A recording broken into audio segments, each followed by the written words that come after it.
ارے بہروں بر پروردگار بہروں بر۔ اعوذ باللہ من الشیطان الرجیم، بسم اللہ الرحمن الرحیم۔ ان اللہ وملائکتہ یصلون علی النبی یا ایہا الذین آمنوا صلوا علیہ وسلموا تسلیما۔ اللہم صلی علی سیدنا و نبینا و شفیعنا و مولانا محمد وعلی آل محمد وبارک وسلم۔ محترم خواتین و حضرات، السلام علیکم۔ پیام صبح کے ساتھ ایک بار پھر حاضر میں ہوں آپ کا میزبان انیق احمد۔ قرآن کریم کی مختلف آیات پر گفتگو ہو رہی ہے۔ روزانہ ہمارے ملک کے جید علماء تشریف لاتے ہیں اور ہمیں قرآن کریم کے معنی مفاہیم سمجھا دیتے ہیں، ہمیں قرآن کریم سے قریب کرتے ہیں اور بتاتے ہیں کہ اللہ تعالیٰ کیا فرما رہا ہے اور اللہ تعالیٰ کے ہم سے تقاضے کیا ہیں۔ خواتین و حضرات، ہمارے علماء کو اللہ سلامت رکھے۔ ہم بڑے ممنون رہتے ہیں کہ آپ حضرات ہماری علمی کمی کو دور فرما دیتے ہیں۔ خواتین و حضرات، آج کی جو آیات ہیں وہ سورہ آل عمران کی آیات 133 اور 134 ہیں۔ ان پر ہم بات کروائیں گے اپنے ملک کے ایک جید اسکالر سے، ایک جید عالم دین سے۔ خواتین و حضرات، اللہ فرما رہا ہے کہ دوڑ کر چلو اس راہ پر جو تمہارے رب کی بخشش اور جنت کی طرف لے جاتی ہے۔ اللہ اکبر، دوڑ کر چلو۔ فَاسْتَبِقُوا الْخَيْرَاتِ، قرآن کریم کہیں اور ارشاد فرماتا ہے کہ نیکیوں میں سبقت حاصل کرنے کی کوشش کرو۔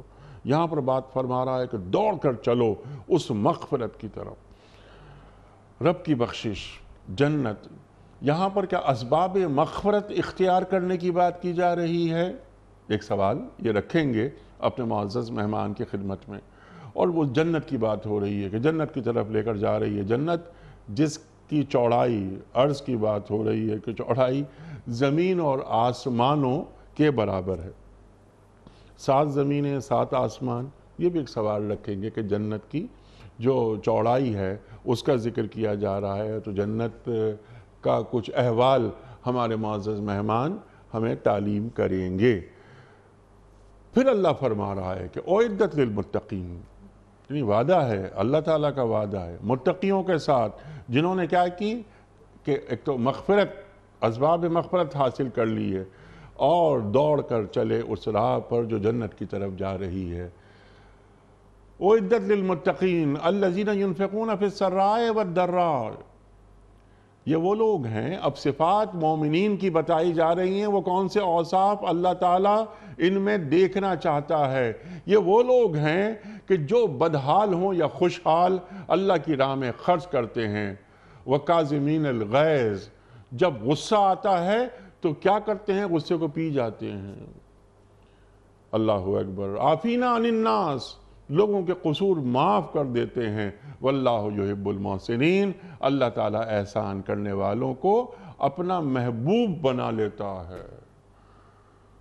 اللہ اکبر، اللہ اکبر۔ یہ اوصاف، ان پر بھی ہم بات کریں گے، اور وہ کون سی راہ ہے، وہ کون سا راستہ ہے کہ جو مغفرت اور جنت کی طرف لے کر جاتا ہے، یہ بھی ہم سیکھیں گے، جوڑیں گے حالات حاضرہ سے کہ آج یہ آیات ہم سے کیا تقاضا کر رہی ہیں ٹو ڈوز کے حوالے سے۔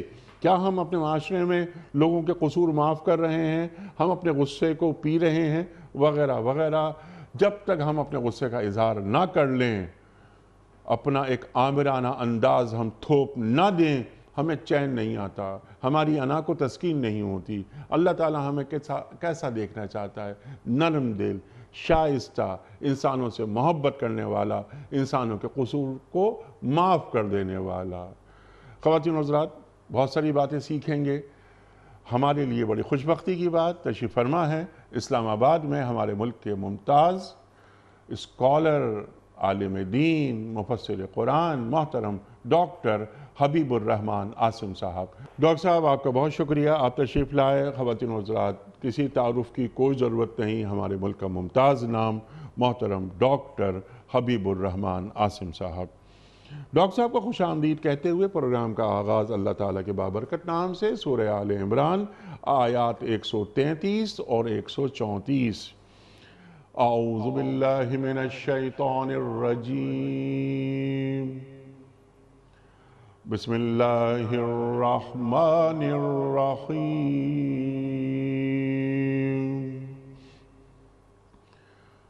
وَسَارِعُوا إِلَى مَغْفِرَةٍ مِّن رَّبِّكُمْ وَجَنَّةٍ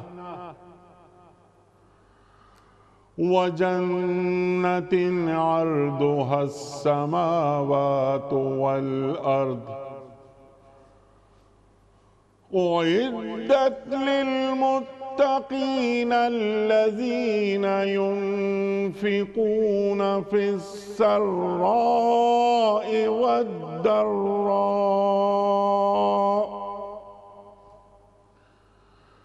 وَالْكَاظِمِينَ الْغَيْظَ وَالْعَافِينَ عَنِ النَّاسِ وَاللَّهُ يُحِبُّ الْمُحْسِنِينَ۔ صدق اللہ العظیم۔ دوڑ کر چلو اس راہ پر جو تمہارے رب کی بخشش اور جنت کی طرف جاتی ہے، جس کی وسعت زمین اور آسمانوں جیسی ہے، اور وہ ان خدا ترس لوگوں کے لیے مہیا کی گئی ہے جو ہر حال میں اپنا مال خرچ کرتے ہیں، خواہ بدحال ہوں یا خوشحال، جو غصے کو پی جاتے ہیں اور دوسروں کے قصور معاف کر دیتے ہیں۔ ایسے نیک لوگ اللہ کو بہت پسند ہیں۔ صدق اللہ العظیم۔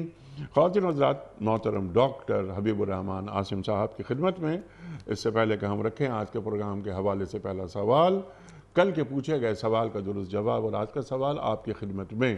کل کا سوال یہ تھا کہ کس جنگ میں سرکار دو عالم صلی اللہ علیہ وآلہ وسلم کے چچا حضرت امیر حمزہ رضی اللہ تعالی عنہ کو شہید کیا گیا؟ درست جواب غزوہ احد میں۔ آج کا سوال نوٹ فرما لیجئے، غزوہ بدر میں شہید ہونے والے مسلمانوں کی تعداد کتنی تھی؟ 14، 18 یا 22؟ جو درست جواب آپ سمجھتے ہوں روانہ فرمائیے۔ ہمارے فون نمبرز ہیں 0092213452709۔ ہمارا دوسرا فون نمبر ہے 009221343000980۔ ہمارا ای میل ایڈریس ps@dunyatv.tv، ہمارا SMS کا نمبر 3031، اور ہمارا واٹس ایپ کا نمبر ہے 009232182509194۔ حضرت ڈاکٹر صاحب ارشاد فرمائیے، سورہ آل عمران آیات 133، 134، 133 پہ پہلے بات کرتے ہیں۔ یہ کہاں دوڑ کر چلنے کی بات اللہ تعالیٰ فرما رہا ہے؟ مغفرت، جنت کی طرف، پھر جنت کے خواص، ارشاد اللہ کیا فرما رہا ہے؟ بسم اللہ الرحمن الرحیم۔ انیک بھائی، سب سے پہلے تو اللہ تعالیٰ کا شکر ادا کرتے ہیں کہ اس نے اپنی کتاب کو سمجھنے اور اپنے رسول صلی اللہ علیہ وسلم کی تعلیمات سے آگاہی کا یہ شرف عطا کیا اور اس کا موقع فراہم کر رہا ہے۔ اور اس دعا کے ساتھ کہ اللہ جو بھی ہم سمجھ چکے اور جو سمجھ رہے ہیں تو اسے ہماری زندگی کا حصہ بنائے، اس پر ہمیں عمل کرنے کی توفیق عطا فرمائے۔ دوسری بات یہ ہے کہ آج کی آیات جو ہیں، 2 آیتیں جو ہیں، اس کا آغاز ایک لفظ سے کیا جا رہا ہے، اور وہ ہے سارعو۔ یقیناً اس کا ترجمہ یہی ہے کہ دوڑ کے چلو، بھاگ کے چلو، لیکن بنیادی جو تصور ہے وہ یہ ہے کہ خوب محنت کرو، جی جان لگا دو، اور اس میں شب و روز صرف کر دو، اور جو بھی موقع ہو اس موقع کو غنیمت سمجھتے ہوئے وہ اس بڑے مقصد کے لیے، اس بڑے فائدے کے لیے اس کو لگا دو۔ اس لیے جب ہم یہ لفظ استعمال کرتے ہیں تو یہ محنت، جدوجہد اور کوئی بھی لمحہ ضائع کیے بغیر اپنے بڑے مقصد کو حاصل کرنے کی کوشش، یہ اس کے لیے استعمال کیا جاتا ہے۔ تو اللہ رب العزت نے فرمایا کہ تم محنت تو کرتے ہو، اور انسان جب تک دنیا میں ہے بھاگ دوڑ کسی نہ کسی حوالے سے کر ہی رہا ہے، لیکن تمہیں اپنا سب سے بڑا فائدہ اپنے سامنے کیا رکھنا چاہیے؟ ٹھیک، اس کے لیے اللہ رب العزت نے دو لفظ استعمال فرمائے ہیں، ایک ہے مغفرت اور دوسرا ہے اللہ تعالیٰ کی جنت۔ دیکھیے ہم اپنی دنیا میں یہ دیکھتے ہیں اور انسان کی فطرت کچھ اس انداز میں بنائی گئی ہے کہ جب بھی وہ کوئی بڑا فائدہ یا چھوٹا فائدہ اپنے سامنے دیکھ لیتا ہے یا اس پر یقین کر لیتا ہے تو پھر وہ اس کے لیے کام میں جت جاتا ہے، اس کے لیے محنت کرتا ہے۔ آپ بھی ایسے لوگوں کو جانتے ہوں گے، میں بھی ایسے سینکڑوں افراد کو جانتا ہوں کہ جنہوں نے مال کمانے کے لیے اپنے ملک کو چھوڑا، اپنے والدین کو چھوڑا، اپنے بال بچوں کو چھوڑا۔ بہت سارے ایسے افراد ہیں کہ جنہیں کوئی رتبہ حاصل کرنے کے لیے یا کسی اور سہولت کے لیے سفر کرنے پڑے اور سال ہا سال تک وہ اپنے عزیزوں سے، اپنے علاقوں سے، اپنے گھر والوں سے دور رہتے ہیں، اور دونوں طرف جو جانے والے ہیں اور جو باقی رہنے والے ہیں دونوں طرف سے ایک خاص قسم کا اطمینان اس بنیاد پر کیا جاتا ہے کہ میرا بیٹا، میری بیٹی، میرے والد، میری والدہ یہ فلاں مقصد کو حاصل کرنے کے لیے اس ملک میں گئے ہوئے ہیں یا اتنے سفر پہ روانہ ہو چکے ہیں۔ ہمارا یہ یقین ہمیں قدم قدم پر دکھائی دیتا ہے۔ ایسے وہ تمام افراد کہ جو مہینوں تک سمندروں میں سفر کرتے ہیں محض اس بنیاد پر کہ ایک عہدہ اس کی وجہ سے ملا ہوا ہے، اس عہدے کی وجہ سے کچھ فائدے اور سہولتیں ملی ہوئی ہیں اور جو آئندہ جا کر مزید جو ہے ان کے لیے سہولت کا ذریعہ بنے گی۔ کتنے ہی ایسے ہزاروں لوگ ہیں جو ہوائی جہازوں کے ذریعے سے مسلسل سفر میں رہتے ہیں اور سڑکوں پر تو یہ ہم دیکھتے ہی رہتے ہیں۔ دیکھیے اس کی وجہ سے ہم یہ بات آسانی سے سمجھ سکتے ہیں کہ فائدے کے حصول کے لیے انسان بھاگ دوڑ کرتا ہے، اس بھاگ دوڑ میں مشقتیں برداشت کرتا ہے، دور دراز کا سفر کرتا ہے، رات کی نیندیں حرام کرتا ہے، دن کے آرام اور چین کو قربان کرتا ہے، کیونکہ اس کے ذہن میں کوئی نہ کوئی فائدہ موجود ہوتا ہے۔ جبکہ ہمیں یہ بھی یقین ہے کہ جس فائدے کے لیے یہ ساری محنتیں کی جا رہی ہیں پتہ نہیں وہ حاصل ہوتا ہے یا نہیں ہوتا، اور بارہا ایسا ہوا کہ تمام تر محنتیں اور تمام تر قربانیاں اور کوششیں وہ بالکل اکارت چلی جاتی ہیں، بیکار چلی جاتی ہیں اور وہ بڑا فائدہ حاصل نہیں ہو پاتا۔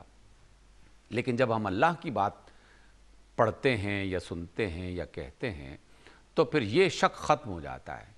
جب اللہ کہتا ہے کہ تمہیں یہ فائدہ ہوگا تو پھر یقیناً ہوگا، اس میں ایک ذرہ برابر بھی شک کی گنجائش نہیں ہے، کیونکہ جو کہنے والا ہے وہ کسی ملک کا سربراہ نہیں، کسی ادارے کا سربراہ نہیں، کسی بہت بڑے مال و دولت کا جو ہے وہ آنر نہیں ہے، بلکہ یہ رب کائنات ہے، کائنات کو بنانے اور چلانے والا، تمام تر خزانوں کی کنجیاں اپنے ہاتھ اور تمام تر قدرتوں کو اپنے ہاتھ میں رکھنے والا، وہ وعدہ کر رہا ہے۔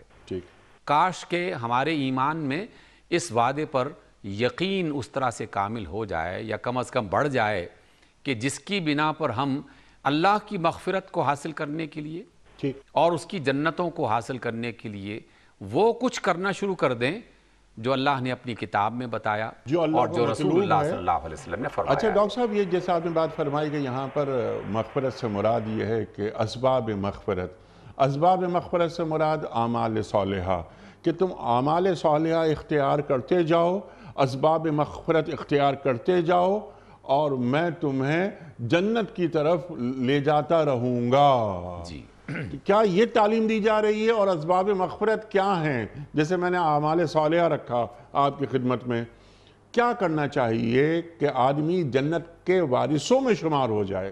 جی بالکل، یقیناً اس کا مطلب یہی ہے، اور میں اسی کی وضاحت جو ہے وہ اسی آیت کے تناظر میں ہم جاننے کی اور سمجھنے کی کوشش کر رہے ہیں۔ جو ابتدائی گفتگو تھی یا تمہید ہے وہ اس بنیاد پر تھی کہ جب جنت کا تصور انسان کے ذہن میں آتا ہے تو پھر اس کا یقین اور اس کا ایمان جتنا مضبوط ہوگا اور اس کا تصور جتنا واضح ہوگا، انسان کے اعمال صالحہ، انسان کے اسباب مغفرت وہ اتنے ہی زیادہ بہتر ہونا شروع ہو جائیں گے۔ یہی وجہ ہے کہ اللہ رب العزت نے جب مغفرت کا ذکر کیا تو کہا کہ مغفرت کی طرف دوڑو، یعنی اس کے لیے محنت کرو، لیکن جب جنت کا ذکر کیا تو جنت کے باقاعدہ اوصاف بتائے، اس کی خوبیاں بتائیں کہ وہ جنت ہے کیا۔ انسانی ذہن اس کے بارے میں سوچ ہی نہیں سکتا کہ جو اللہ تعالیٰ کی جنتوں میں اللہ رب العزت نے بنا رکھا ہے اور جو تیار کر رکھا ہے۔ اس سے پہلے کہ ہم جنت کی ان خوبیوں کا کچھ تذکرہ کریں جو قرآن مجید میں اور آپ صلی اللہ علیہ وسلم کی صحیح روایات میں، من گھڑت روایات نہیں، صحیح روایات میں جس کا تذکرہ آپ صلی اللہ علیہ وسلم نے خود فرمایا ہے، یہ غلط فہمی بھی دور کر لینی چاہیے، کیونکہ میں نے بہت ساری ایسی مجالس میں اور ایسے پروگراموں میں یہ بات سنی کہ جس میں اللہ کے کسی نیک بندے کی طرف سے ایک قول یا کوئی ایک بات منسوب کر کے پیش کی جاتی ہے کہ جناب اللہ کی عبادت کرو تو اس میں جنت کی طلب اور جنت کی رغبت اور جنت اور دوزخ کا خوف یہ نہیں ہونا چاہیے۔ یہ قطعی طور پر قرآن و سنت کے خلاف ایک بات ہے، اور یہ اس بزرگ کی طرف بات جو منسوب کی گئی ہے یہ قطعی طور پر جھوٹ پر مبنی بات ہے، اس اعتبار سے کہ جو اللہ کا ولی اور جو اللہ کا دوست مرد ہو یا عورت، وہ کوئی ایسی بات کہہ ہی نہیں سکتا کہ جو اللہ اور اس کے رسول صلی اللہ علیہ وسلم کی کہی ہوئی بات کی مخالفت جی، اور قرآن کریم کے متصادم کھڑی ہو بات، اور قرآن کے متصادم ہو، آپ علیہ السلام کے جو ہے اس کے خلاف ہو، یہ بات ہو نہیں سکتی۔ دوسری بات، جب ہم جنت کی بات کر رہے ہیں تو جنت کی بات بیان کرنے والے، اس کو بتانے والے وہ ہیں کہ جنہیں ہم محمد رسول اللہ صلی اللہ علیہ وسلم، اور آپ کی خوبیوں میں سے ایک خوبی یہ بھی ہے کہ آپ کو صرف ایک وحی نہیں دی گئی کہ آپ کو یہ پیغام سنا دیا گیا ہے اور آپ یہ پیغام آگے سنا دیں، جس طرح کہ دیگر انبیاء کو کہا گیا کہ جنت اور دوزخ تو ہر نبی نے اس کا تذکرہ کیا اور ہر آسمانی کتاب میں اس کے تذکرے موجود ہیں، وہ جسے ہم علمی دنیا میں عین الیقین کہتے ہیں، اللہ رب العزت نے اپنے آخری محبوب نبی جناب رسول اللہ صلی اللہ علیہ وسلم کے لیے اس عین الیقین کا اہتمام فرمایا کہ جس جنت کا تذکرہ آپ لوگوں سے کریں، آپ اس جنت کو اپنی آنکھوں سے دیکھ لیں اور اس کی نعمتوں میں چل پھر کے اس کو دیکھ لیں۔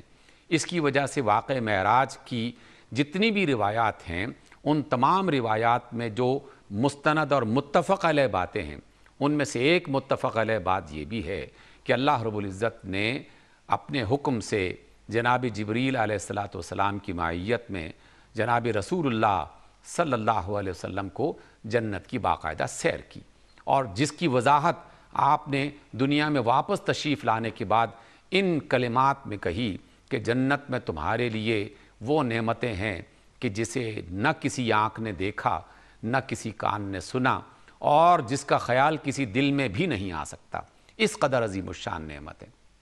جنت کی نعمتوں میں اور اس کی خوبیوں میں سے ایک بڑی خوبی تو یہ بھی ہے کہ وہ ان گنت اور کبھی نہ ختم ہونے والی ہے، اس لیے قرآن کی 10 آیات میں یہ بات کہی گئی کہ جب اہل جنت کو اللہ تعالیٰ اپنے خاص بندوں کو معاف کرتے ہوئے یا انعام دیتے ہوئے یا درجات میں بلندی عطا کرتے ہوئے، تینوں میں جملے اس وجہ سے سوچ سمجھ کر بیان کیے کہ انبیاء اور رسل اللہ تعالیٰ کی طرف سے انعام یافتہ درجات کی بلندیاں حاصل کرنے کے لیے جنت میں بھیجے جائیں گے، اور ہم جیسے بندے توقع اور امید رکھتے ہیں کہ ہماری خطاؤں کو معاف کر کے اللہ تعالیٰ اس کا حقدار بنائے گا۔ تو یہ جنت وہ ہے کہ جو عارضی نہیں ہے، بلکہ اس کے لیے اللہ نے خالدین فیہا خالدین فیہا خالدین فیہا یہ لفظ استعمال کیا کہ اس میں وہ ہمیشہ رہیں گے۔ سبحان اللہ۔ دوسری خوبی یہ ہے، اور اس کا ایک موازنہ اور کمپیریزن کیا جا سکتا ہے دنیا کی نعمتوں کے ساتھ۔ آپ یہ اس تجربے سے گزرے ہوں گے، میں نے بھی یہ تجربہ کیا، اور ہر ایک انسان کسی نہ کسی درجے میں اس تجربے سے گزرتا ہے۔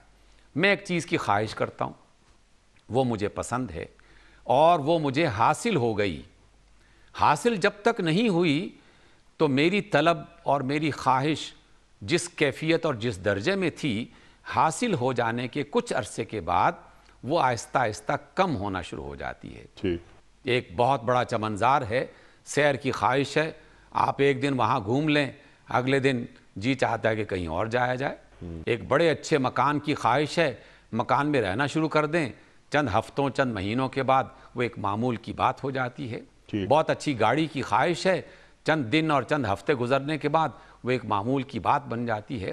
جنت کے بارے میں اللہ رب العزت نے سورہ کہف میں ارشاد فرمایا کہ جب اہل ایمان اس میں جائیں گے تو ان میں سے کسی کا دل نہیں چاہے گا کہ وہ یہاں سے نکل کر کسی اور مقام کی طرف جائیں، کسی اور چیز کی خواہش کریں۔ سبحان اللہ۔ اللہ تعالیٰ اس کی نعمتیں اور نعمتوں کی لذتیں ان کو ہمیشگی عطا کر دے گا، اور وہ کبھی نہ ختم ہونے والی لذتیں اہل جنت کو عطا کی جائیں گی۔ اور وسعت کا اعتبار وہ اس وجہ سے عطا کیا گیا کہ انسان کی خواہش میں یہ بات بھی رہتی ہے، اور ہم آئے دن اس تجربے کو دیکھتے سنتے رہتے ہیں، اور خود بھی کبھی کبھار اس میں سے گزرنے کا موقع ملتا ہے۔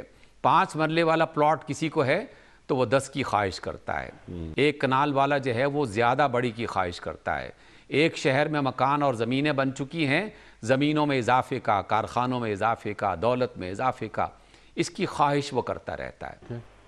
لیکن اللہ تعالیٰ نے انسان کی اس خواہش کو بنیاد بناتے ہوئے یہ تصور دیا کہ جس جنت کا ہم تم سے وعدہ کر رہے ہیں اس کی وسعت کا تم اندازہ بھی نہیں لگا سکتے، کیونکہ اس کی وسعت ایسی ہے کہ جیسے آسمانوں کی وسعت، اور آسمان تو بہت بڑی کائنات ہے، کائناتیں ہیں بلکہ، اور اس میں ہماری زمین کی حیثیت کیا ہے، محض ایک ذرے کی بھی نہیں ہے۔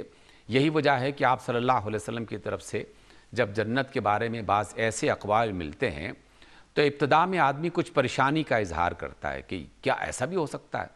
مثلاً آپ علیہ السلام کی ایک صحیح روایت میں یہ بات موجود ہے کہ اللہ رب العزت ایک بندہ مومن کو، مومن انسان کو جنت میں بھیجنے کا فیصلہ فرمائیں گے، اور اس سے پوچھیں گے کہ ہاں بھائی تمہیں جنت میں کتنا علاقہ دے دیا جائے۔ وہ کہے گا کہ اللہ تو رب ہے، جتنا تو عطا کر دے گا وہی ہمارے لیے بہت ہے۔ تو اللہ کی طرف سے کہا جائے گا کہ کیا ہم تمہیں جنت میں اتنی جگہ دے دیں جتنی دنیا میں کسی ایک بادشاہ کو بادشاہت کے طور پر دی جاتی ہے؟ تو وہ خوش بھی ہوتا ہے اور حیران بھی، اور پھر اسی بات کو بڑھا کر کہا جاتا ہے کہ کیا میں تمہیں 10 بادشاہتوں جیسی جو ہے وسعت جنت میں عطا کر دوں؟ تو بندہ پریشان ہو کر کہتا ہے کہ اللہ کہیں مذاق تو نہیں ہو رہا۔ یہ جملے جو ہیں وہ اس وجہ سے نہیں ہیں کہ میں کوئی داستان گوئی کی کیفیت، بلکہ شوق کو بڑھانے کے مختلف انداز اپنائے گئے قرآن میں بھی اور آپ صلی اللہ علیہ وسلم کے فرامین میں بھی۔ بات صرف اتنی سی ہے کہ جو بات کہی جائے وہ سچ ہو، وہ محض کوئی من گھڑت خیال یا قول نہ ہو، کیونکہ جب ہم کوئی بات اللہ کی طرف اور اللہ کے رسول کی طرف منسوب کرتے ہیں تو اس کے سچ ہونے کا لازماً اہتمام ہو جانا چاہیے اور اس کی تصدیق ہو جانی چاہیے۔ جب ہم یہ بات پڑھتے ہیں اور آج کی موجودہ زمانے کی سائنس اور فلکیات کے بارے میں انفارمیشنز جب ہمارے سامنے آتی ہیں تو اللہ کے رسول صلی اللہ علیہ وسلم کی یہ بات قطعی طور پر سچی نظر آتی ہے کہ 10 بادشاہوں کے کیا پوری زمین اللہ تعالیٰ کے نزدیک محض ایک ذرے کی حیثیت رکھتی ہے، اور جنت میں اللہ تعالیٰ جس کو جو دینا چاہے کون ہے جو اس کے ارادے سے اسے منع کر سکے۔ اور آپ صلی اللہ علیہ وسلم نے اس شوق کو اور جنت کی نعمتوں کو بیان کرنے کے لیے ایک اور اسلوب اختیار کیا۔ یہاں آج کی آیت میں جنت کی وسعتوں کا تذکرہ کیا گیا کہ اس کی چوڑائی جو ہے وہ زمین اور آسمانوں جیسی ہے، گویا کہ پھر لمبائی اور اس کی وسعت کیا ہوگی، اس کی حد کیا ہوگی۔ لیکن وہاں اللہ کے رسول صلی اللہ علیہ وسلم نے یہ ارشاد فرمایا کہ اے انسانوں، اے اللہ کے بندو، قیامت کے بعد اگر اللہ تعالیٰ کی طرف سے کسی شخص کو جنت میں اتنی سی جگہ مل جائے جتنی جگہ پہ ایک کوڑا رکھا جا سکتا ہے تو وہ زمین و آسمان کی نعمتوں سے زیادہ بہتر ہے۔ سبحان اللہ۔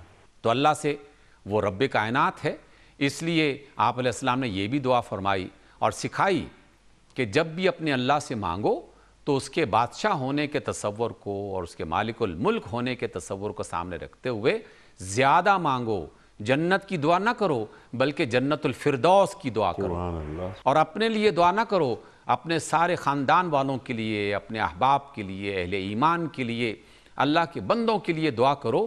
اور سیدنا علی علیہ السلام فرماتے ہیں کہ رسول اللہ صلی اللہ علیہ وسلم نے فرمایا کہ جو شخص اپنے لیے دعا کرتا ہے اس دعا میں اور جو شخص سب کے لیے دعا کرتا ہے، ان دونوں کے درمیان میں اتنا بڑا فرق ہے جتنا زمین اور آسمان کے درمیان میں فرق ہے۔ گویا کہ ہم جب جنتوں کی، اللہ کی مغفرت کی، اللہ کی دعاؤں، اللہ تعالیٰ کی نعمتوں کی جب دعا کرتے ہیں تو سب کو اس میں شامل کرتے ہوئے دعا کرتے ہیں کہ جس سے دعا کی جا رہی ہے وہ دینے میں نہ صرف بخل نہیں کرتا بلکہ دینے کی پوری طاقت اور قدرت بھی رکھتا ہے۔ اب آپ آتے ہیں آپ کے اس سوال کی طرف کہ آپ نے جو اسباب مغفرت کا ذکر کیا ہے۔ ٹھیک۔ اسباب مغفرت میں ایک تو عمومی بات کہی جا سکتی ہے کہ جو بھی کرنے کے کام اللہ نے اپنی کتاب حکمت میں بتائے اور جن کاموں سے بچنے کا حکم دیا اور جو بھی اسی طریقے سے رسول اللہ صلی اللہ علیہ وسلم کی تعلیمات ہیں کہ یہ کرو اور یہ کرو اور یہ کرو اور یہ نہ کرو، یقیناً وہ ایک عمومی بات تو ہے ہی، لیکن آج کی ان دونوں آیات کو اگر پیش نظر رکھا جائے تو آپس کا جو ربط بن رہا ہے وہ مغفرت کے اسباب کو بیان کر رہا ہے کہ اگر تم اللہ کی مغفرت حاصل کرنا چاہتے ہو تو فرمایا گیا کہ پھر ان چند عادتوں کو، خوبیوں کو اور اچھے کاموں کو اور اعمال صالحہ کو اختیار کر لو۔ پہلا کام کیا ہے کہ جو لوگ تنگ دستی کی حالت ہو یا خوشحالی والی صورت ہو اس میں وہ خرچ کرتے ہیں۔ سبحان اللہ۔ والذین ینفقون فی السراء والضراء، خرچ کرنا یہ اللہ تعالیٰ کو پسند ہے۔ خرچ کرنا کیا ہے؟ عطا کرنا، دینا، اور اللہ تعالیٰ کی نعمتیں جہاں خود انسان اپنے اوپر خرچ کر رہا ہے وہی نعمتیں اپنے بال بچوں پہ خرچ کرتا ہے، اپنے ماں باپ پہ خرچ کرتا ہے، اپنے عزیز و اقارب کو عطا کرتا ہے، اپنے دوست احباب کو اس میں شریک کرتا ہے، اور یہ خرچ کرنے کا معاملہ بڑھتے بڑھتے یہ اللہ تعالیٰ کی دیگر مخلوقات، جمادات اور نباتات تک پہنچ جاتی ہے کہ جو خرچ کرے گا اللہ تعالیٰ اس کو پسند کرتا ہے۔ لیکن خرچ کرنے کے ساتھ آج کی اس آیت میں دو لفظ خصوصی طور پر استعمال کیے گئے، ایک ہے سرا اور دوسرا ہے درا۔ جب آدمی خوشحال ہو تو دنیا میں بے شمار خوشحال ایسے گزرے اور ایسے ہیں کہ دولت ہے، مال ہے، لیکن دینے والا دل نہیں ہے، عطا کرنے والے ہاتھ نہیں ہیں، بخل اور کنجوسی کے مارے ہوئے اس اللہ کی نعمت کو نہ خود فائدہ اٹھا سکتے ہیں اس سے اور نہ اپنے جو قریبی افراد ہیں ان تک فائدہ پہنچانے کی ان کے اندر یہ صلاحیت ہے، ان کا ظرف اتنا بڑا نہیں ہے۔ اس لیے خوشحالی کی اگر صورتحال ہو تو اس میں جو بھی اللہ کی طرف سے ملے فوری طور پر اس عطا کیے جانے والے مال میں سے کچھ صدقہ کر لیا جائے۔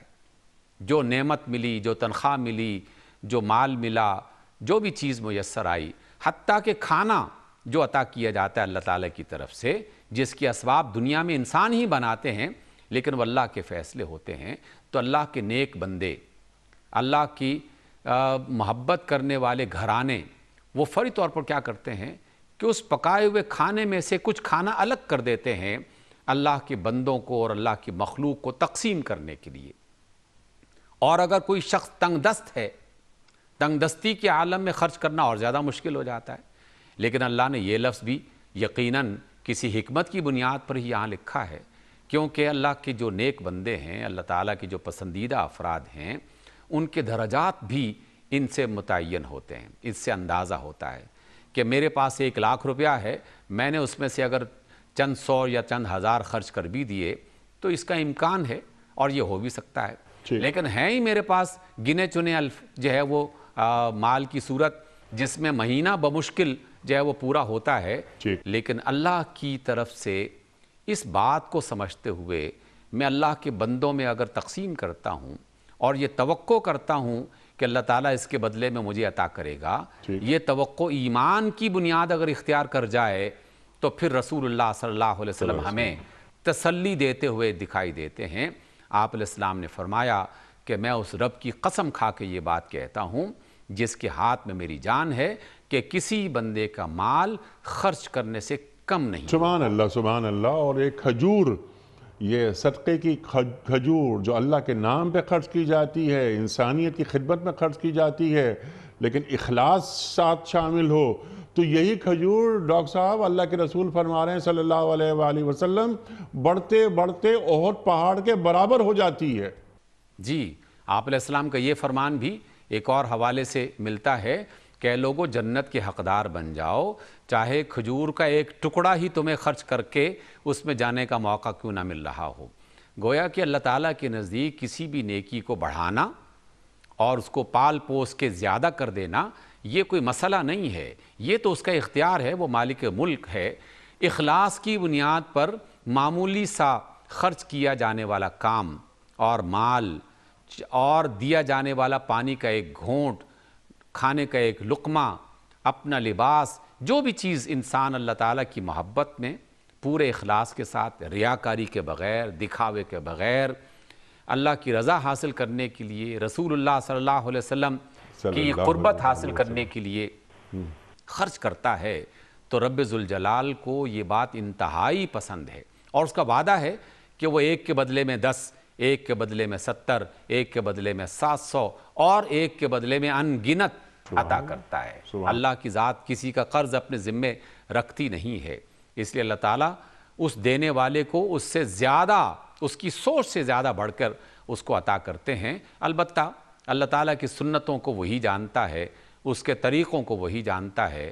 بعض اوقات فوری طور پر نہیں ملتا، لیکن کبھی نہ کبھی اللہ کی طرف سے وہ چیز ضرور مل جاتی ہے، اور بعض اوقات فوری طور پر بھی اللہ تعالیٰ کی طرف سے انعام اور اکرام ہو جاتا ہے۔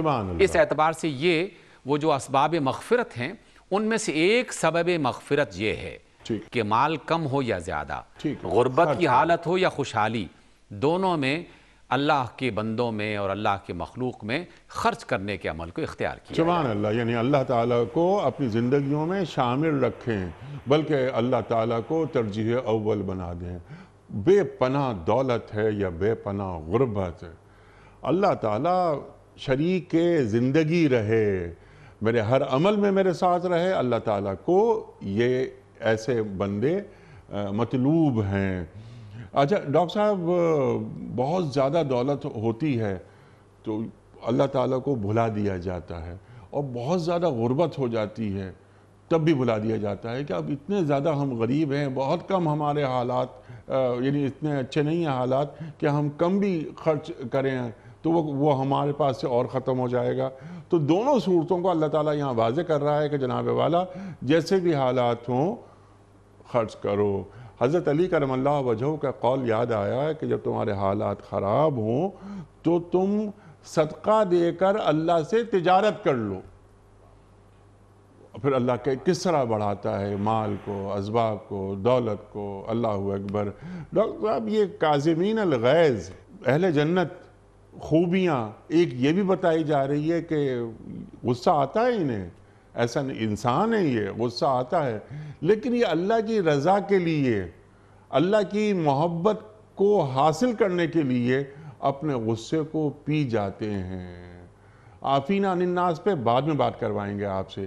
کاظمین الغیظ یہ کیا ہے؟ غصہ ہمیں کیوں آتا ہے؟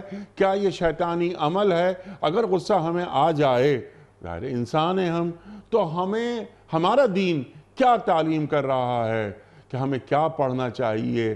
کھڑے ہوں تو بیٹھیں، بیٹھے ہوں تو لیٹ جائیں، وغیرہ وغیرہ، ارشاد۔ انیق بھائی، میں آپ کی پہلے جملے کے ساتھ ایک معمولی سی بات کو شامل کرتے ہوئے ہم اس کی طرف واپس آتے ہیں کہ بہت زیادہ دولت بھی انسان کو پریشان کر دیتی ہے، اور بہت زیادہ جو تنگ دستی ہے وہ بھی انسان کو پریشان کر دیتی ہے۔ سیدنا علی علیہ السلام کو فرمان گرامی ہے کہ کاد الفقر ان یکون کفرا، کہ تنگ دستی جو ہے بعض اوقات اس درجے میں لے جاتی ہے کہ آدمی کفر کرنے پر تیار ہو جاتا ہے۔ اس لیے اللہ سے جو دعا کی جاتی ہے ان دعاؤں میں یہ نہیں ہے کہ اللہ تعالیٰ سے بہت زیادہ دولت مانگی جائے، اور یہ بھی نہیں ہے کہ آدمی تقوی کی اس کیفیت کو اپنے اوپر طاری کر کے اللہ تعالیٰ کی نعمتوں سے ہی منہ موڑنا شروع کر دے، اور بالآخر اس کے بچے اور اس کے آس پاس کے جو اس کے ذمہ داران ہیں وہ بیچارے پریشان ہو جائیں، اور وہ کسی ایسی غلط راہ پہ نہ چل پڑیں کہ جس میں اللہ کی نافرمانی ہو۔ اعتدال ہمیشہ پسند کیا گیا، برکت کو ہمیشہ پسند کیا گیا۔ اللہ کی توفیق سے اچھا حلال رزق کمانے، حاصل کرنے اور حلال طریقے سے خرچ کرنے کی دعا یہ ہمیشہ اختیار کرنی چاہیے۔ دوسری بات جو اب یہ آپ نے جس آیت کے ٹکڑے کو سامنے رکھا ہے، اور وہ یہ بہت اچھی بات آپ نے ارشاد فرمائی کہ انسان ہونے کے ناطے سے غصہ یہ طبیعت میں شامل ہے، مزاج کا حصہ ہے، کم ہو یا زیادہ یہ انسان کے اندر شامل ہے، اس سے کوئی شخص انکار نہیں کر سکتا۔ یہ نہیں کہہ سکتا کہ فلاں کو غصہ نہیں آتا۔ غریب سے غریب آدمی، کمزور سے کمزور آدمی کو بھی غصہ آتا ہے، وہ اظہار کر سکے یا نہ کر سکے، کسی نہ کسی موقع پر اس کا اظہار ہو ہی جاتا ہے۔ اس لیے آپ علیہ السلام کی طرف سے بھی اور اللہ تعالیٰ کی طرف سے یہ کہا گیا ہے کہ امتحان تو یہی ہے کہ ایک کمزوری پائی جاتی ہے، اس کمزوری کا علاج، اس کمزوری کا ازالہ کرنے کے لیے تمہیں تھوڑی سی محنت کرنا پڑے گی۔ غصہ موجود ہے لیکن اس غصے پر قابو پانے کے لیے تمہیں کچھ کرنا چاہیے۔ کچھ باتیں آپ نے اشارتاً بیان فرما دی ہیں۔ رسول اللہ صلی اللہ علیہ وسلم کی تعلیمات ہی کا یہ خلاصہ ہے کہ آدمی کھڑا ہوا ہے اور کسی بات پر جو ہے وہ بھنا گیا ہے، غصہ آ گیا ہے اور چہرہ سرخ ہو چکا ہے اور قریب ہے کہ سر پھٹ جائے یا کسی کا پھاڑ دے، اس آدمی کو چاہیے کہ وہ بیٹھ جائے، اور بیٹھا ہے تو لیٹ جائے۔ اس کے علاوہ بھی آپ صلی اللہ علیہ وسلم کی طرف سے دو باتیں جو انتہائی کارآمد اور کارگر ہیں، اور وہ یہ کہ غصے کی کیفیت میں فوراً ہی اعوذ باللہ من الشیطان الرجیم پڑھنا شروع کر دیا جائے۔ کسی بھی حالت میں بیٹھا ہو، کھڑا ہو، لیٹا ہو، اعوذ باللہ من الشیطان الرجیم یہ وہ پانی ہے جو غصے کی آگ کو ٹھنڈا کر دیتا ہے۔ سبحان اللہ، سبحان اللہ۔ اور اگر پھر بھی انسان اس قدر جو ہے وہ اندر سے پریشان تھا اور غیظ و غضب کا شکار تھا کہ صرف یہ آیت جو ہے وہ کارگر نہیں ہو رہی، تو پھر ہمت کر کے وضو کر لیا جائے، سبحان اللہ۔ اور وضو کرنے سے مزید اللہ تعالیٰ کی طرف سے مدد ملتی ہے۔ تو وضو کے ذریعے سے اعوذ باللہ من الشیطان الرجیم پڑھنے کی صورت میں اور اپنی حالت جیسچر تبدیل کرنے کی صورت میں ایک فطری عمل بھی ہے، اور انسانی جو مزاج ہے اس کو بدل دینے سے بھی اس کے اچھے اثرات مرتب ہوتے ہیں۔ یہی وجہ ہے کہ ہم آئے دن پڑھتے سنتے رہتے ہیں کہ اگر انسان کی طبیعت میں ایک پریشانی والی کیفیت ہو تو اسے چاہیے کہ وہ کھلی فضا میں آ جائے، اللہ تعالیٰ کی کائنات میں جو غور و فکر کی صورتیں ہیں ان کو اختیار کر لے، چمنزار میں چلا جائے، واک پہ چلا جائے، باہر نکل جائے، اپنی حالت بدل دے۔ تو یہ تمام کیفیات جہاں نفسیاتی طور پر یہ علاج کا ذریعہ ہیں، وہاں روحانی بات کو بھی اس کے اندر شامل کیا گیا کہ وضو کے ذریعے سے اور اعوذ باللہ من الشیطان الرجیم پڑھتے ہوئے اس کو اختیار کیا جائے۔ آپ صلی اللہ علیہ وسلم کے پاس ایک شخص آتا ہے اور ظاہر ہے کہ مومن ہے تو وہ صحابی ہے، لیکن ہر طرح کی کیفیات اور ہر طرح کی خوبیاں اور کمزوریاں رکھنے والے افراد تو موجود ہوتے تھے۔ آپ علیہ السلام سے آ کے پوچھا کہ یا رسول اللہ مجھے کوئی نصیحت فرمائیے۔ آپ نے فرمایا لا تغضب، غصہ مت کرو۔ اس نے کچھ سوچا اور کہا کہ یا رسول اللہ کچھ اور فرمائیے۔ آپ نے فرمایا لا تغضب۔ کچھ دیر توقف کیا اور پھر کہا کہ یا رسول اللہ کچھ اور عطا کیجئے، تو آپ نے پھر فرمایا کہ لا تغضب۔ اس کا مطلب یہ نہیں ہے کہ آپ علیہ السلام نے تمام لوگوں سے یہ بات اس طریقے سے کہی ہے، یہ آپ صلی اللہ علیہ وسلم کا طریقہ تھا۔ آپ چونکہ ایک نباز تھے اور کیفیات کو فوری طور پر سمجھ لیتے تھے کہ یہ جو سائل ہے اس کی حالت اور اس کی کیفیت کیا ہے، اس میں کون سی ایسی کمزوری ہے جو اس پر غالب آ جاتی ہے اور یہ اس میں مغلوب ہو کر کوئی غلطی کر بیٹھتا ہے۔ تو اس لیے آپ صلی اللہ علیہ وسلم نے اسی کی طبیعت کو سامنے رکھتے ہوئے اس سے 3 بار یہ مسلسل کہا کہ غصہ مت کرو، غصہ مت کرو، غصہ مت کرو۔ تو یہ اگر کسی بھی شخص کے اندر کمزوری پائی جاتی ہے تو اسے ان طریقوں کو اختیار کرنا چاہیے، کیونکہ غصہ ایک شیطانی عمل ہے۔ کیونکہ غصہ ایک شیطانی عمل ہے، ہم اور اپنے غصہ نفس کو آگ ہے، اور آگ سے شیطان بنا ہے۔ سبحان اللہ، سبحان اللہ۔ خود کو اپنے نفس کو شیطان کے حوالے کر دینے کا نام غصہ لے آنا ہے۔ سرکار دو عالم صلی اللہ علیہ وآلہ وسلم کا فرمان کہ پہلوان وہ نہیں کہ جو دوسروں کو پچھاڑ دے، پہلوان وہ ہے کہ جو غصے کے وقت اپنے نفس پر قابو رکھے۔ اللہ اکبر۔ تو ہمارے معاشروں میں یہ غصہ اور اس کا اظہار اور ایک یہ گرجنا برسنا، یہ تمام چیزیں نرم خوئی جیسے آپ نے بتایا کتنا دین کو مطلوب ہے، بہت نرمی سے شائستگی سے بات کی جائے، اور اگر لوگوں کی غلطیاں ہو جائیں تو ان کو معاف کر دیا جائے۔ فوراً اللہ تعالیٰ فرما رہا ہے کاظمین الغیظ کے فوری بات کہ عافینا عن الناس، اللہ اکبر۔ اور دیکھیے ڈاکٹر صاحب، یہ آپ ہی سے ہم نے سیکھا ہے، آپ حضرات سے، کہ یہاں پر آفینا عن الناس آیا ہے، آفینا عن المسلمون یا آفینا عن المومنون نہیں آ رہا ہے۔ مومنوں کو یا مسلمانوں کی بات نہیں ہو رہی، انسانوں کو معاف کر دو، ارشاد۔ ایسا ہی دیکھیے، جب ہم یہ اختیار کرتے ہیں تو اللہ رب العزت کی طرف سے معاف کرنے کی تعلیم جو دی جا رہی ہے، یہ انسان کے بڑے ظرف کے مالک ہونے کی علامت ہے کہ جو جتنا بڑا ہوگا، جس کا مرتبہ جتنا بڑا ہوگا، وہ یقیناً معاف کر دے گا۔ اور اللہ چونکہ ہے ہی بڑا اور وہی حقیقت میں بڑائی کا مالک ہے، اس لیے اس سے زیادہ توقع ہے، اس سے زیادہ امید ہے کہ ہم اپنی تمام تر کمزوریوں کے باوجود اللہ تعالیٰ کے غضب سے محفوظ رہیں گے اور اس کی مغفرت کے حقدار بنیں گے۔ لیکن ایسا نہیں ہے کہ ہم اپنے کام چھوڑ دیں اور اپنی جو سٹرگل ہے اس کو نظر انداز کر دیں اور اللہ اور اس کے رسول صلی اللہ علیہ وسلم کی باتوں اور آپ کی تعلیمات کو بالکل نظر انداز کرتے ہوئے انہیں بھول جائیں، ایسا بھی نہیں ہے۔ لیکن غصے پر قابو پانے کے لیے ہمیں ہر وقت ایک مشق کرتے رہنا چاہیے۔ مشق کرنے سے انسان اپنی بڑی سی بڑی کمزوری پر قابو پا لیتا ہے۔ آپ صلی اللہ علیہ وسلم اللہ تعالیٰ کے انتہائی پسندیدہ جو ہے وہ پیغمبر تھے، آپ لیکن بشر کی صورت میں اس دنیا میں پیدا کیے گئے۔ قرآن مجید میں اس کی وضاحت کی جاتی ہے۔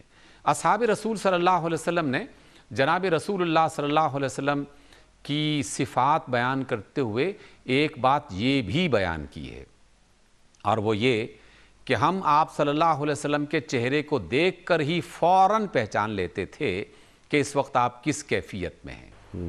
یعنی آپ علیہ السلام انتہائی حساس طبیعت کے مالک تھے۔ ذرا سی بھی کوئی بات ایسی ہوتی کہ جو دین کے خلاف ہے یا اللہ تعالیٰ کی مرضی کے خلاف ہے یا جو اخلاقی معاملے کے حوالے سے یا فکری اعتبار سے ناپسندیدہ ہے، تو آپ کا چہرہ سرخ ہو جاتا تھا۔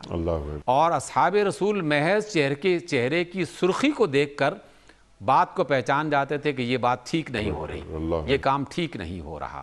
لیکن کبھی ایک مثال بھی ایسی نہیں ملتی کہ اس سرخ چہرے والے رسول نے اس غصے کے عالم میں کسی کو گالی دی ہو، کسی کو مارا ہو یا کسی کو جو ہے وہ اس کو سزا دی ہو، یا کہ اس کا نام لے کر اس کی مذمت کی گئی ہو، یا اس کی نام لے کر اس کے مذمت۔ آپ فرما رہے کہ آج کل لوگوں کو کیا ہو گیا ہے۔ جی اللہ اکبر۔ جی ڈاکٹر صاحب، اس بات کو اختیار کرنا چاہیے۔ صحیح روایت میں آپ علیہ السلام کا فرمان گرامی اور بلکہ آپ کی سیرت کو بیان کرتے ہوئے اصحاب رسول یہ فرماتے ہیں کہ آپ صلی اللہ علیہ وسلم نے نہ کسی بچے پر جو ہے وہ ہاتھ اٹھایا، نہ کسی غلام پر ہاتھ اٹھایا، نہ کسی عورت پر ہاتھ اٹھایا۔ اس اعتبار سے آپ علیہ السلام نے ایک بہت عظیم الشان مثال پیش کی ہے اور ہمیں یہ کہا ہے کہ تم بھی غصے کو اپنے اندر سے نکالنے کی کوشش کرو اور اس پر قابو پانے کی کوشش کرو۔ نفسیات کے تمام ماہرین یہ کہتے ہیں کہ جو شخص غصہ کرتا ہے وہ سب سے زیادہ نقصان خود اپنے آپ کو پہنچاتا ہے، دوسرے کی غلطی کا، غلطی دوسرے کی ہے، دوسرے کی غلطی اور نقصان جو ہے وہ ڈاکٹر صاحب آپ ہی کی بات کو ذرا سا آگے بڑھاتے ہوئے، کیونکہ وقت مکمل ہوتا جا رہا ہے پروگرام کا، اب اس کو ذرا آج سے جوڑ لیتے ہیں۔ داعی دین کا کردار، کیا دین پیش کرنے والے کو غصہ آنا چاہیے دین پیش کرتے ہوئے یا تبلیغ دین کے لیے؟ ہاں، جہاں دینی اقدار پامال ہو رہی ہوں وہاں چہرہ سرخ ہونا چاہیے، لیکن جب دین پیش کرتے ہوئے یعنی صبر اور شائستگی، یہ دو چیزیں اگر ساتھ چلیں داعی دین کے لیے تو کتنا ہی اچھا ہو۔ جی انیق بھائی، غصے کے مقابل میں یا اس کے مترادف کے طور پر ایک لفظ اور ہے جسے ہم جذبہ کہتے ہیں۔ ٹھیک، جذبے کی کیفیت کچھ اور ہے اور غصے کی کیفیت کچھ اور ہے۔ جذبہ انسان کے اندر قوت اور توانائی پیدا کرتا ہے اور اس کی وجہ سے انسان جو ہے وہ بڑے سے بڑا کام کرنے کے لیے اپنے آپ کو تیار پاتا ہے۔ اس لیے غصے کی وہ دوسری حالت جسے ہم جذبہ کہتے ہیں، یہ اللہ کی نعمت ہے، یہ ایک توانائی ہے۔ میدان جنگ میں یقیناً وہ والی کیفیت نہیں ہوگی کہ جس میں آدمی یہ کہا جائے، اس سے یہ کہا جائے کہ اپنے غصے کو نکال دو، یعنی اپنے جذبے کو سرد کر دو۔ وہاں تو گرم جذبوں والے ہی کامیاب ہوں گے۔ جد و جہد کرنے کا جو جذبہ ہے وہ بھی اسی کا حصہ ہے۔ لیکن داعی کا مطلب ہے اللہ کی طرف بلانے والا، انسانوں کو اخلاق سکھانے والا، ایک معلم، ایک استاد، ایک مرشد، ایک سمجھانے والا شخص، جو بات آپ نے کسی کے دل میں ڈالنی ہے، دل غصے کی بات کو کبھی قبول نہیں کرتا۔ یہ ہم سب ان تجربوں سے گزر چکے ہیں۔ جو بات غصے سے کہی جائے، سنی تو جا سکتی ہے، اور سننے کے بعد خاموشی بھی اختیار کی جا سکتی ہے، لیکن دل قبول کرنے کے لیے تیار اسی وقت ہوتا ہے جب وہ واقعی اس کے معانی کو جان لے اور اس کی تمام تر خوبیوں کو اپنے دل سے قبول کر لے، مان لے۔ اور دل کو ماننے کے لیے نرمی چاہیے، محبت چاہیے، چاہت چاہیے، خلوص چاہیے۔ تو جس شخص کے لب و لہجے میں سختی ہوگی، جو قرآن مجید کی یہ آیت آپ صلی اللہ علیہ وسلم کے حوالے سے بالکل واضح ہے، لَوْ كُنْتَ فَضًّا غَلِيظَ الْقَلْبِ لَانفَضُّوا مِنْ حَوْلِكَ، اے رسول اگر آپ تند خو ہوتے، سخت گیر ہوتے، سخت لہجے والے ہوتے، تو یہ آپ کے چاروں طرف جو جانثاروں کا ایک ہجوم رہتا ہے، یہ کبھی آپ کے پاس نہ رہتا، یہ چھٹ جاتا۔ اسی وجہ سے جو اللہ کی طرف بلانے والا فرد ہے، وہ مسجد کا امام ہو، وہ کسی ریڈیو ٹی وی میں بات کرنے والا ہو، کسی مجلس میں بات کرنے والا ہو، کسی جماعت میں گفتگو کرنے والا ہو، اگر وہ محبت سے، چاہت سے، نرمی سے بات نہیں کرتا تو اللہ کی بات دوسروں کے دل میں نہیں اتر سکتی، اور جب نہیں اترے گی تو اس کا اثر بھی نہیں ہوگا۔ اس اعتبار سے یہ تو لازمی امر ہے کہ محبت اور اخلاص کے ساتھ اور نرم روی سے اللہ کی بات کو اور اس کے رسول کی بات کو پہنچانے کی کوشش کی جائے۔ ڈاکٹر صاحب بالکل لاسٹ منٹ کنکلوڈ فرما دیجئے، آج کے پروگرام میں ہم نے کیا سیکھا اور ٹو ڈوز کرنے کے کام کہ امت کو یہ دونوں آیات آل عمران 133 اور 134 کیا پیغام دے رہی ہیں، کیا روشنی دے رہی ہیں۔ یہ تو ہم قرآن کریم پڑھتے ہیں اور آپ جیسے حضرات سے سیکھتے ہیں، لیکن کچھ عمل کے متقاضی ہوتی ہیں یہ آیات، تو ہم نے آج کیا سیکھا، ارشاد فرمائیے۔ اور واللہ یحب المحسنین، اللہ احسان کرنے والوں سے محبت کرتا ہے۔ یہاں یہ آیات مکمل ہوتی ہیں، ارشاد۔ انیق بھائی، خلاصے کے طور پر جو آج ہم نے سیکھا ہے قرآن مجید کی ان آیات کی روشنی میں، پہلی بات کہ جب آپ طلب کریں تو اللہ تعالیٰ کی جنتوں کو طلب کریں، اور اللہ کی جنت کو طلب کرنے کے لیے کچھ وسیلے اور اسباب ہیں، ان اسباب کو اختیار کرنا چاہیے، اور ان اسباب میں ایک اللہ کے بندوں پر اور خلق خدا پر خرچ کرنے کا جذبہ اپنے اندر پیدا کرتے ہوئے، پیسہ کم ہے یا زیادہ لیکن دل کشادہ اور سخی اس کو اختیار کیا جائے، کیونکہ اللہ خود سخی ہے اور سخاوت کرنے والوں کو پسند کرتا ہے۔ دوسرا یہ جو کرنے کا کام ہے وہ یہ کہ انسانی زندگی میں یقیناً اونچ نیچ ہوتی ہے، پسند ناپسند کے معاملات ہوتے ہیں، اور انسان کے اندر چھپا ہوا وہ غصے کا جو عنصر ہے وہ بعض اوقات بھڑک جاتا ہے اور شیطان اس کو بھڑکاتا ہے۔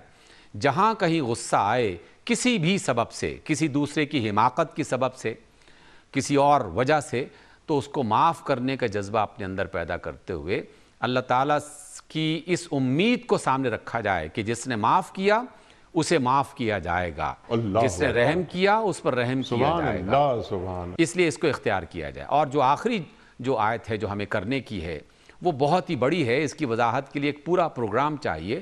واللہ یحب المحسنین، اور محسنین کا بنیادی مطلب یہ ہے کہ جو کام بھی کرو سلیقے سے کرو، اچھے طریقے سے کرو، پورے اطمینان سے کرو، باکمال انداز میں کرو، چاہے وہ کھانے کا ایک لقمہ کھانا ہو یا نماز کی رکعت ادا کرنی ہو یا زندگی کا کوئی اور کام جو نیکی اور خیر کے حوالے سے ہو، اسے پورے طریقے اور سلیقے سے کیا جائے۔ اللہ ایسے محسنین کو پسند کرتا ہے۔ سبحان اللہ، جیسے آپ نے فرمایا ڈاکٹر صاحب آپ کی اجازت سے کہ اب کام کو بہترین انداز سے کرو، ایکسیلنس پیدا کرو، کہ خواہ ایک لقمہ کھانا ہو، ذرا سا آگے بڑھاتے ہیں، خواہ ایک لقمہ کھلانا ہو۔ ڈاکٹر صاحب میں آپ کا بڑا ممنون ہوں، بڑا شکر گزار، آپ تشریف لائے، اور حسب روایت آج بھی ہم نے آپ سے بہت سیکھا۔ خواتین حضرات، سورہ آل عمران اور آیات 133 اور 134 پر ڈاکٹر حبیب الرحمن عاصم صاحب نے سبحان اللہ کیا گفتگو عطا فرمائی۔ اللہ تعالیٰ ہمیں کیسا دیکھنا چاہتا ہے اور جو جنت کی طرف ہمیں لے جانا چاہ رہا ہے۔ اسباب مغفرت پر تفصیلی بات ہوئی، کون کون سے اوصاف ہیں جو اللہ ہم میں دیکھنا چاہتا ہے۔ یہ وہ لوگ ہیں کہ جو بدحال ہوں یا خوشحال ہوں اللہ کی راہ میں خرچ کرتے ہیں، یہ غصے کو پی جاتے ہیں، یہ لوگوں کے قصور معاف کر دیتے ہیں، اور اللہ تعالیٰ احسان کرنے والوں سے محبت کرتا ہے۔